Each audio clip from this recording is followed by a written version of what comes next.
নমস্কার নমস্কার চলে এলাম দুপুরবেলা। আজকের মেনু একদম সিম্পল মেনু আছে। ডাল ভাত, লাল শাক ভাজা, মাছের ঝোল ও নিলেই বুঝতে পারবেন। আর এই মৌরলা মাছ, সবাই বলে কাঁচকি মাছ, কেউ বলে মৌরলা মাছ, যাই হোক এই মাছের চচ্চড়ি। একদম সিম্পল খাবার। রোজকার মধ্যে একটু বলি যে প্লিজ একটু যারা দেখবেন সবাই একটু করে কমেন্ট করবেন, প্লিজ কমেন্ট শেয়ারটা করলে ভালো হয়। একটু কমেন্ট করে সাবস্ক্রাইব করে দেবেন। আবার একবার বলি যে একটু শেয়ার করে কমেন্ট করবেন, ভালো লাগে। আর আমার যারা আছেন প্রতিদিন যারা দেখেন তারা তো অবশ্যই শেয়ার করবেন, নতুন যারা এসছেন তারা সবাই একটু করে সাবস্ক্রাইব করে দেবেন, লাইক শেয়ার কমেন্ট। আর যাদের তো বলা অভ্যেসে তো বলবে, আমি তাদের সম্বন্ধে কিছু বলতেই চাইছি না। আর দু চারজনের নাম কলা মতন দেখছি না, শুধু একজনকে দেখেছি আমি, সে আগে ছিল, পরীক্ষা চলছিল বলে নামটা বলতে পারিনি। বাপ্পার ভাইজি মিস্টার সঞ্জীব সেনের মেয়ে অরিস্মিতা সেন। ও আগেও ছিল, বেশ কিছুদিন ছিল না, পরীক্ষার জন্য একটু বেরিয়ে গেছিলো। ওর নাম হচ্ছে অরিস্মিতা সেন। ভালো থেকো অরিস্মিতা, খুব ভালো থেকো। এদিকে আমার তো সঙ্গে যারা থাকে, টিনা দাস, বাপ্পার মা রাধিকা, রাধা ঘোষ, মিন্ময়বাবু, সুবীর মুখার্জি মানে সুবীরবাবু, হ্যাঁ দাদার শরীরটা এখন কেমন আছে কে জানে। শুভম ব্যানার্জি, ঠিক আছে, তোমরা সবসময় আমার সঙ্গে আছে। দাদা মানে মেদিনীপুরের তা নিজের দেশ, ওখানেই যেন ভালো থাকতে, বিদেশ বিভূতিতে থেকে তো রয়েছে না। ও দাদা মনে হয় অনেক বছর ওখানে।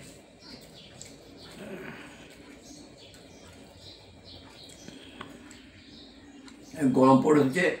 মানস মুখার্জি, মানস নন্দী, মানসবাবু, দুই মানসবাবু, এক মানস মুখোপাধ্যায়, একজন হচ্ছে মানস নন্দী।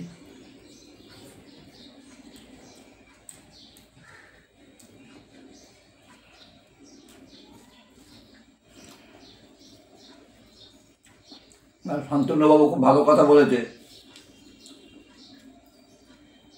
শান্তনুবাবু, thank you.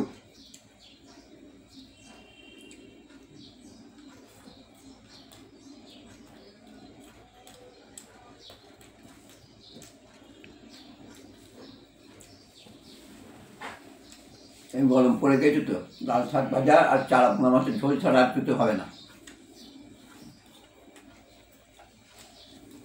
আর ডালটা হবে কম্পালসারি, ডাল রোজ হবেই। মানে না খেলেও ডাল হবে। হ্যাঁ, তুমি না খেলেও ডাল হবে। ডাল আজকেও হয়েছে, তুমি তো খাবে না দেখে দিলাম না।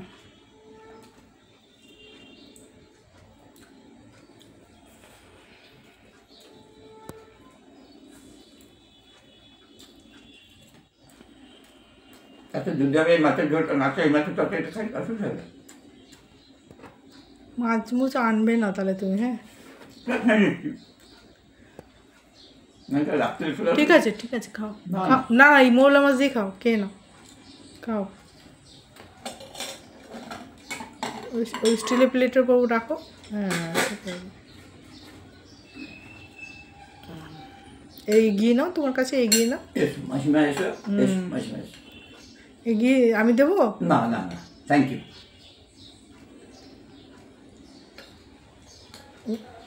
না বেশি করে নাও, খাও। ছোট মাছের ভালো। হ্যাঁ কি আমি এটা কোনোটা খাবো, এটা আগে খেয়ে নিই।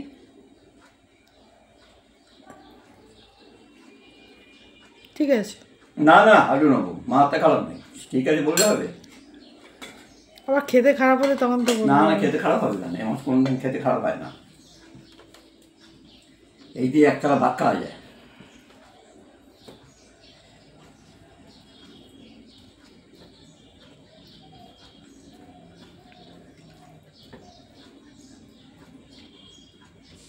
গন্ধরাজ লেবুটা দিলাম হচ্ছে, আমরা তো কাঁচা মাছের কোনো সময় করিনি, সবাই দেখি কাঁচা মাছের করে মা ঠাকুমাকেও দেখেছি, কিন্তু তারপরে আমার শাশুড়ি মাকেও দেখেছি ওটা কাঁচা মাছেরই করতেন, যার জন্য ঠিক আছে।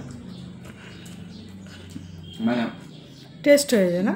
সুস্বাদু হয়েছে, বেশ টেস্ট হয়েছে।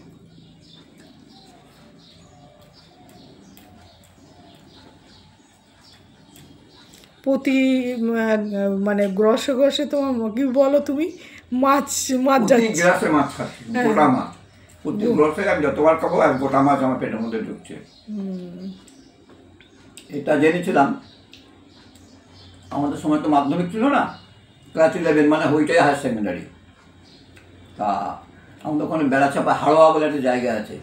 ওই ছেলেটা কোন স্কুলে পড়তো মনে নেই, ওই বোধহয় দিলীপ কুমার মেমোরিয়াল বোধহয় পড়তো। যাই হোক, আমাদের গ্রামে আমরা যে স্কুলে পড়ি ওই স্কুলে সিট পড়েছিল, আমাদের তো হোম সেন্টার ছিল। ওই ছেলেটি তখন জায়গা পাচ্ছিল না বলে আমাদের বাড়িতে মা বলেছিল ওকে রেখে দেয়, ও থাক না। আমার মা বাড়িতে অনেক ঘর তো ওখানে ছিল, ওর কাছে বলছে ও হোস্টেলে থাকতো। তা বলছে, আমি তো খাওয়া দাওয়া সম্বন্ধে শুনছিলাম, ও তখন আমার বলছিল, নাম ধরে ডাকতাম যদি ক্লাসমেট, মানে একই সঙ্গে মাধ্যমিক 11 ক্লাস মানে হায়ার সেকেন্ডারি পরীক্ষা দিচ্ছি। যে আমি বলছি আমরা সবসময় গোটা মাছ খেতাম, কোনো সময় কাটা মাছ খেতাম না। আমার বাবা গোটা গোটা মাছ দিত, বলে হ্যাঁ, প্রতি গ্লাসে গ্লাসে আমরা মাছ পেতাম। সেটা হচ্ছে মোরলা মাছ।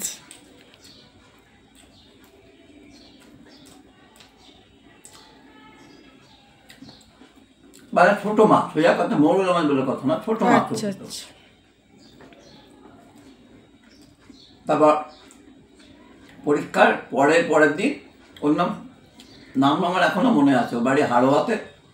পরীক্ষার পরের দিন ও বললো যে আমার সঙ্গে আমার বাড়ি চ, ওর বাড়িতে গেছিলাম। তাই? এই গল্পটা জানি না তো। ওর বাড়িতে গেছিলাম, তা দেখলাম ও যেভাবে থাকতো, বাড়ির অবস্থা কি দেখলাম 100 গুণ ভালো, মানে করোড়পতির ছেলে ও। তো মাছটা খেতো কোথায়? ওই মেসে? হোস্টেলে থাকতো, স্কুলের হোস্টেলে থাকতো। আচ্ছা আচ্ছা। বাবার আগুনতি ব্যবসা, 2-3টে সোনার দোকান, আগুনতি ব্যবসা হাড়োয়াতে।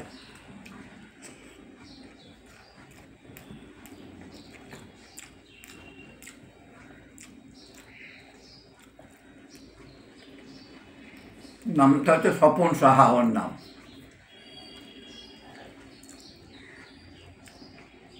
আমাদের অট পজিশনে হয়ে যায় এখন, মানে আমার ওই দিককার গেলে আমি ওই দিককার লোকের দেখা পেলে ওদের কথা জিজ্ঞেস করলে বলে হ্যাঁ আছে।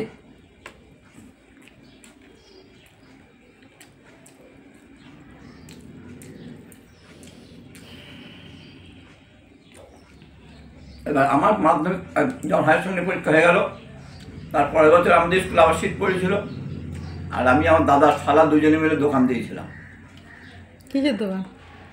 চা, দুধ, ওই যে পরীক্ষা দিতে সব দুধ খাবে না, পাউরুটি ঘুগনি, ডিমের অমলেট আর ডাব। আচ্ছা, ডাব কিনতাম হচ্ছে খুব বেশি দাম হলে 20 টাকা একটা, 20 টাকা 200 টাকা সব, আর বিক্রি করতাম একটাই 100 টাকা। বাবা,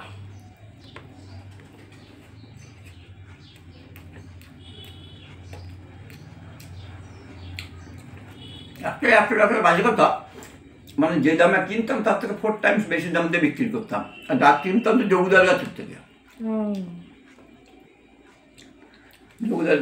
জগুদার বলতাম, জগুদার বল কত লাগবে তো পেড়ে নে বিক্রি করবি, আমার পয়সা দিস, যা পালে মন চাই মন দিবি। তুমি তো গাছে এসব বিষয়ে, হ্যাঁ আসিস, এসব বিষয়ে মাস্টার গাছে উঠতে পারতাস? গ্রামে ডাব পাড়া দিয়ে পাওয়া যায় না গ্রামে। ও আচ্ছা আচ্ছা। তোমার গলার ভয়েসটা কি ছোটবেলার থেকেই এরকম তো? একদম সাউন্ড কম, একদম এত আস্তে আস্তে কথা বলো তুমি, মাইক্রোফোন লাগে না।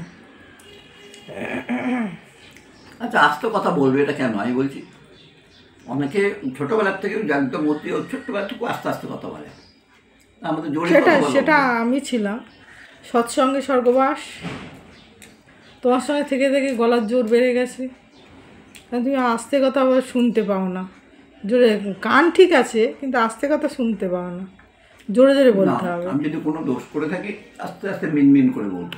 আরে সেটা তো আলাদা জিনিস, এমনিতে আমাদের গলার জোর একটু ভলিউমটা একটু বেশি।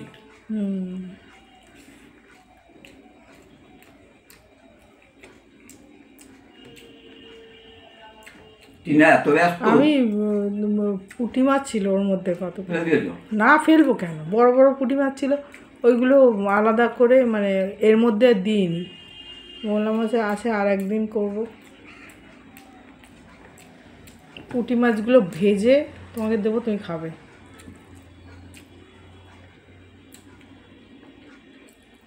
মাছ খেতে ভালোবাসো যত রকম। পাড়াগার লোক তো, হ্যাঁ ছোট মাছের ভক্ত।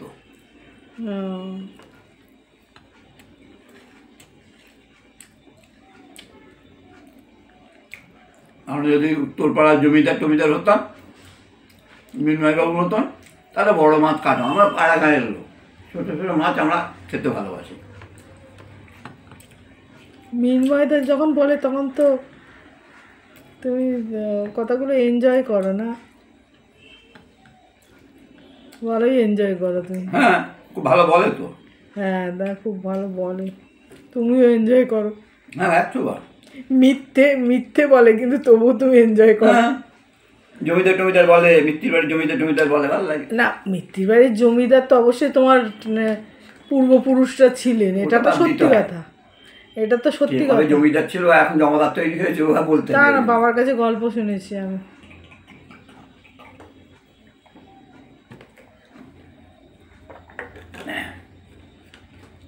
প্রতিটা ব্যাপারে না চাটনি দিয়েছে, এক ফোঁটায় দেখুন, ইচ্ছে করে দিয়েছি, ইচ্ছে করে, ইচ্ছে সব কিছু বলে ইচ্ছে করে। দেখুন মাছের ঝোলটা আর খেলো না, খাবো তো পরে। জানি চাটনি কালকে থেকে আরো কম দেবো। আপনারা একটু বলে দেবেন প্লিজ। হ্যাঁ গরমের সময় চাটনি খাবে না, কবে খাবে? আমের চাটনিটা অত, তাহলে আমি গরমের সময় চাটনি, ওই যে আর একটা আম রয়েছে ওইটা করবো, একদম জলের মতন ঝোল, একদম ফটিক ঝোলের মতন। অবশ্যই এইটা ওইভাবে করলে ভালো লাগবে না, যেগুলো হচ্ছে তোমার এখন সদ্য যে গুটি আম আছে, ওর ফটিক ঝোল খেতে ভালো লাগবে, ওগুলো আরো বাজে লাগবে। হ্যাঁ আমি একটু বড় হওয়ার দরকার। সেই আর একটু বড় হলে, এইগুলো তো তোমার কোল্ড স্টোরের না, হ্যাঁ এইগুলোর ফটিক ঝোল ভালো লাগবে না। না, বাড়বে না।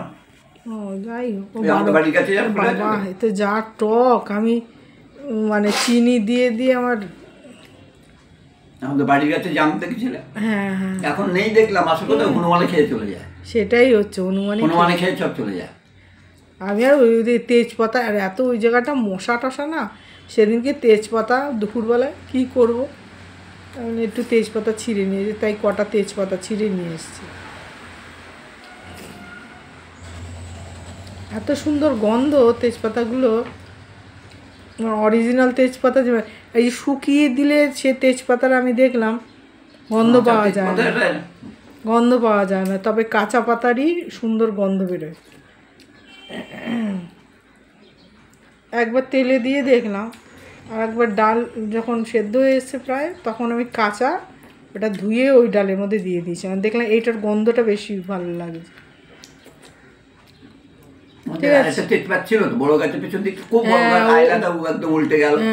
ঠিক আছে, ওখানে যেতেও পারতাম না, আমি